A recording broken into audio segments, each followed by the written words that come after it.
Welcome to your second lesson in basic training, the best practices for creating a work order. Now that your system is set up with all the basics, the fun really begins. We're going to create a few jobs, so please make sure that you're in your sandbox area if you plan on following along.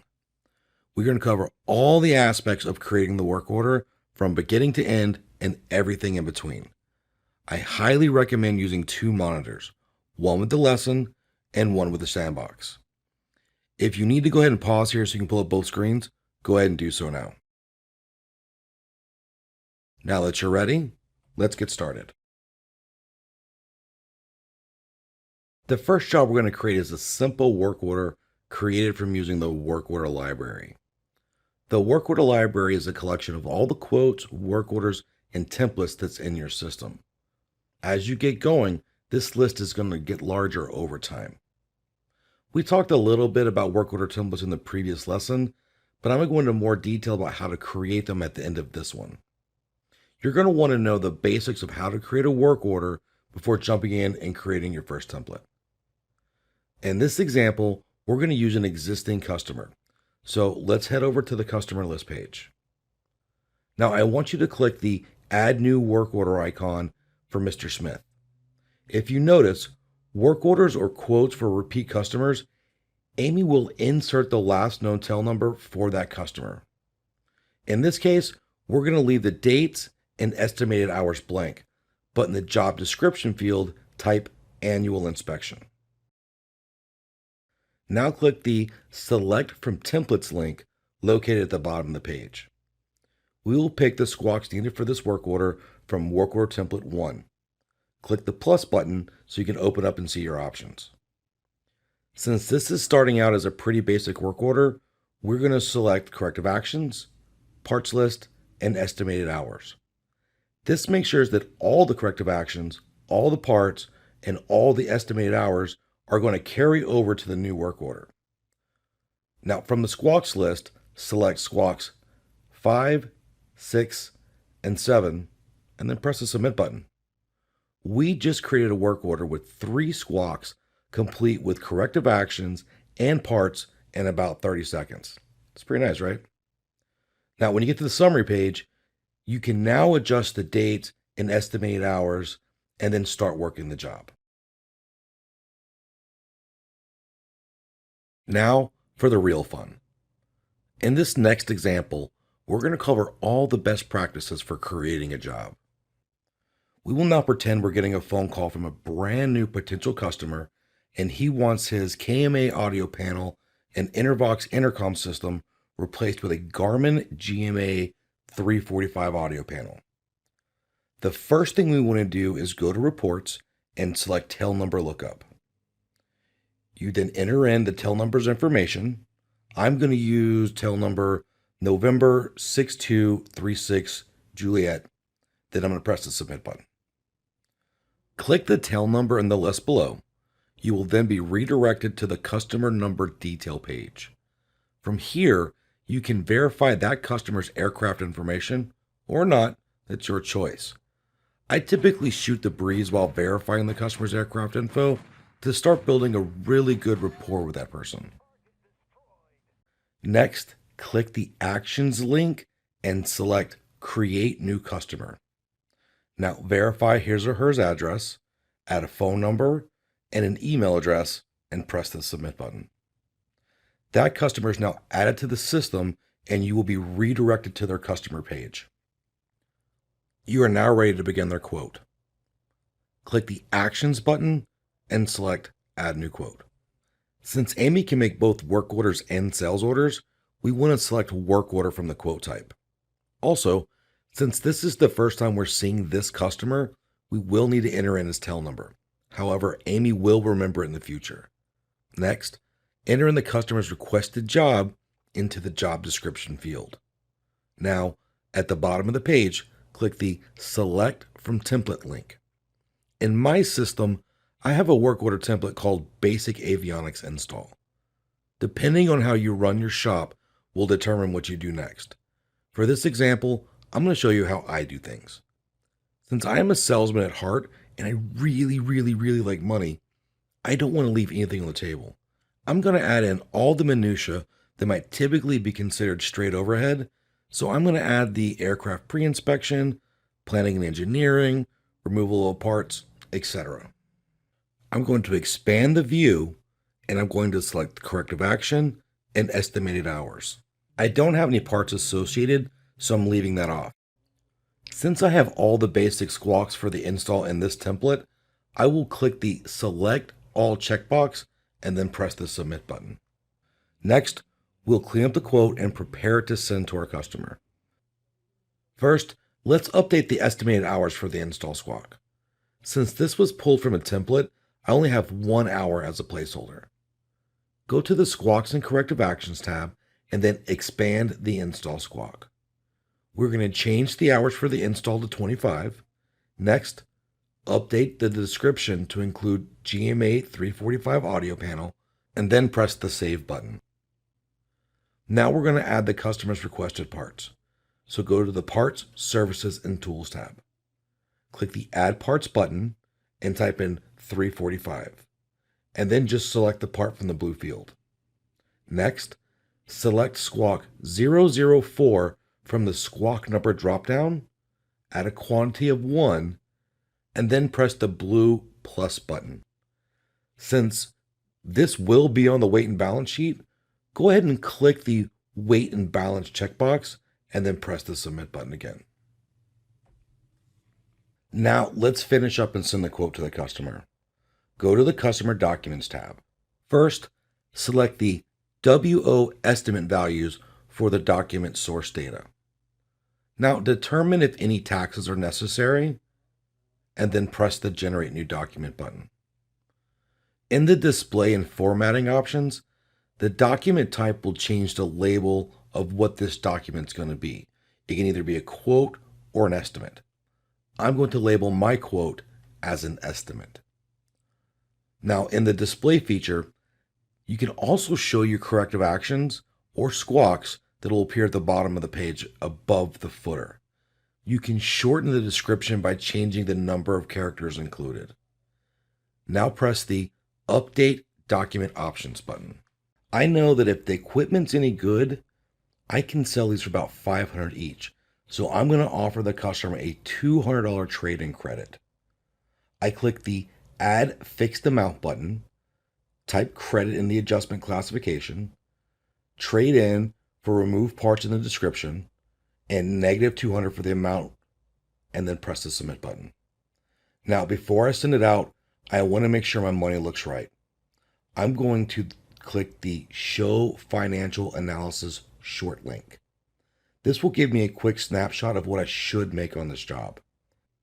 In order to take advantage of the financial analysis, you will need to assign the job squawks to one of your users. If you noticed, I have all the squawks assigned to me since I have the highest burden labor rate. This way, I'm always high on my labor cost. Everything looks good, so I'm going to go back to the top of the editor and I'm going to select Equipment Purchase Required from the Terms dropdown as my payment terms. If you need to edit or add some terms of your own, click the Manage Terms link. Now, just email the quote off to your customer. Finally, head over to the summary page. We are going to update the estimated hours of the quote. If you mouse over the red tooltip, it will tell you what the hours should be. Next, change the status to Issued, the substatus to Awaiting Customer Approval, and then press the Update button. Notice I didn't press the Issue Estimate button. That's because we may need to monkey with the numbers later. When you issue a document, you're putting a stake in the ground that this is the final version. Now, you can always unissue the document, but for best practices, we only want to do this once. Now, we just wait to hear back from the customer.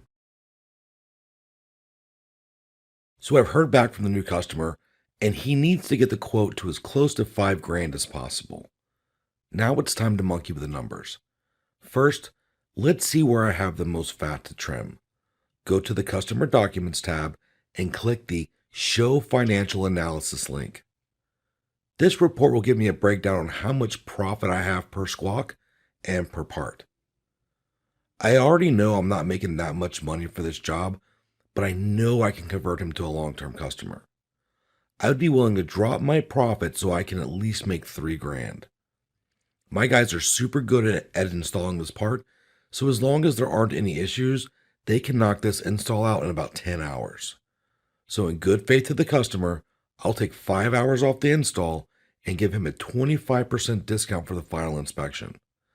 That will get him where he needs to be and me where I'm okay. First, click the edit pencil for the install, squawk number 004.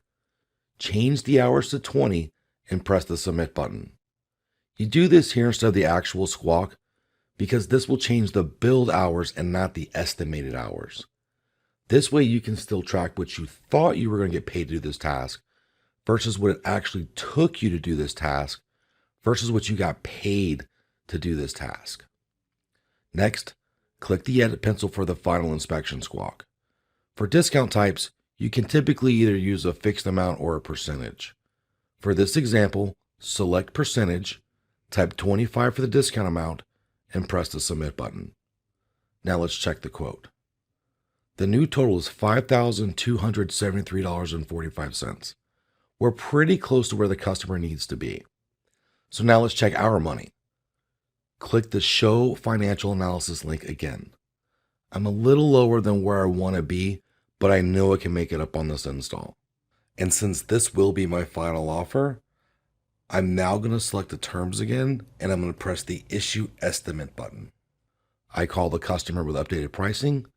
He agrees to the new total. I send the quote back to him to sign and return. After I have received the quote back, I will scan it in so I can attach the signed quote to the document section on the summary tab. To add the document, click the View Add link in the At a Glance section of the page. Next, click the area where it says Drag File or click to attach. Now either drag the file from another window or go on a hunt for the file, then give it a name and press the Upload button. Now let's convert this quote to a work order. Click the Actions menu and select Convert to Work Order. Now on the Summary tab, go ahead and change the status to awaiting payment and press the Update button. Next, let's go ahead and generate the pro forma invoice so we can collect the equipment payment. Go to the Customer Documents tab, click the quote link in the Generated Documents area to make sure the quote's pulled up. Now select Create New Invoice from this quote. I'm going to use this pro forma as my primary invoice throughout the job. Now, click the view icons or the eyeballs to turn off all the labor, shop consumable fees, and the adjustments.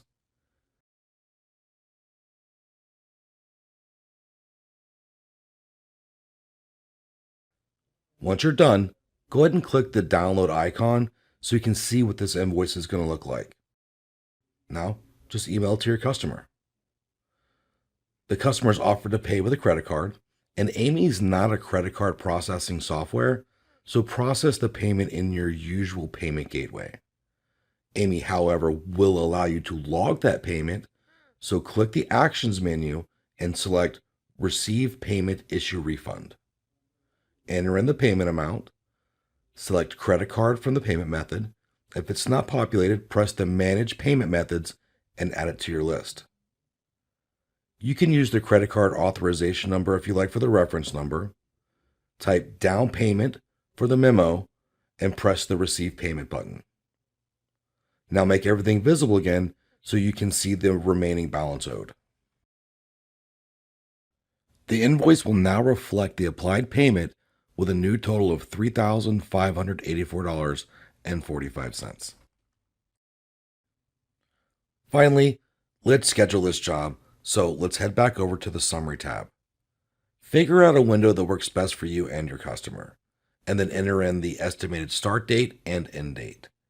You can do this step at any time during the quoting process, but in my pretend shop, I don't schedule anything until I've received a down payment, so I do my best to have everything for the install in-house before I have the customer drop his plan off. Once you've entered in your dates, change the sub status to scheduled and press the update button. The final step of this lesson will be creating a purchase order. To make sure the required equipment is in our hangar before the plane, we need to get it on order. So from the work order, click the Parts, Services, and Tools tab. Now, select the checkbox next to the part and press the Prepare PO button. I'm going to select my email address from the dropdown and press the Submit button. You can select your email if you're being a good student and following along in your own Sandbox account. Now, there are two ways to access this purchase request once it's been submitted: through the fulfillment system and directly from the work order. If you have a dedicated buyer, have them use the fulfillment system. There is a very detailed and kind of boring tutorial on YouTube on how to use that feature. Now, on the work order, notice the line status has changed to awaiting actions. This line status will change as the PO process changes.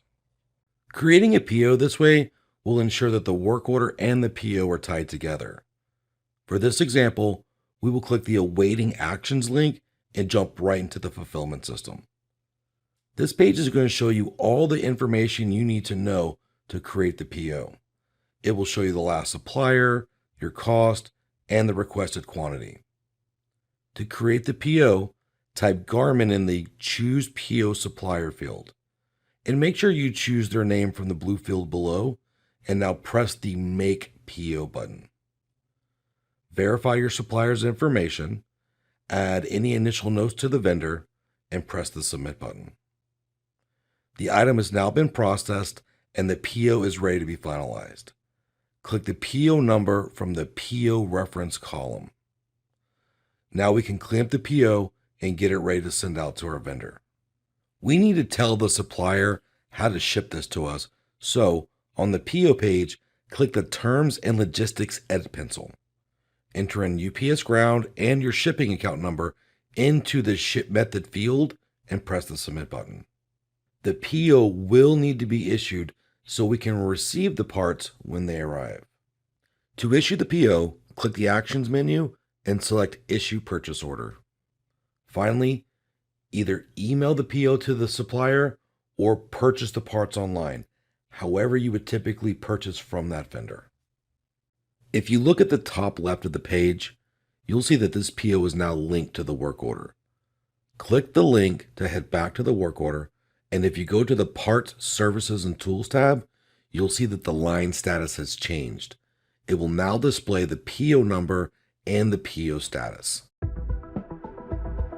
Okay, that wraps up starting the job. You are now ready for the next lesson, the best practices for working the job.